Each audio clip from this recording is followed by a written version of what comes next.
নিষিদ্ধ ছাত্রলীগ ও আওয়ামী অঙ্গ সংগঠনের ১০ জন গ্রেপ্তার।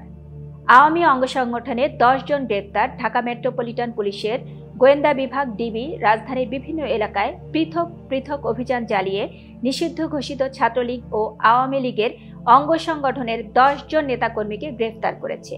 ডিএমপির মিডিয়া অ্যান্ড পাবলিক রিলেশনস বিভাগের উপ পুলিশ কমিশনার মোহাম্মদ তালেবুর রহমান রোববার ২০ এপ্রিল দুপুরে গণমাধ্যমকে বিষয়টি নিশ্চিত করেন।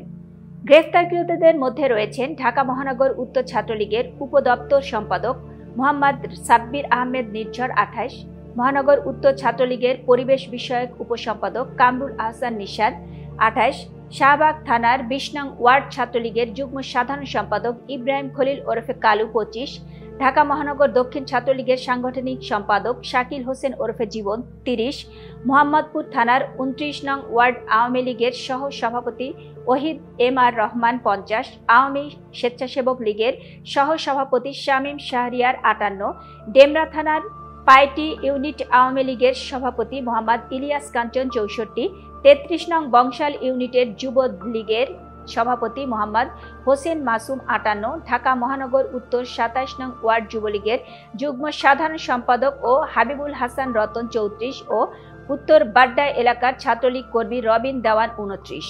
ডিবির বিভিন্ন বিভাগ পৃথকভাবে রাজধানীর বংশাল, মগবাজার, মিরপুর, বাড্ডা, ফুলবাড়িয়া, উত্তরা, মতিঝিল, মোহাম্মদপুর এবং যাত্রাবাড়ি এলাকায় অভিযান চালিয়ে তাদের গ্রেফতার করেন। কাউকে রাতের বেলায়, কাউকে আবার ভোরে বা দিনের আলোয় ধরা হয়।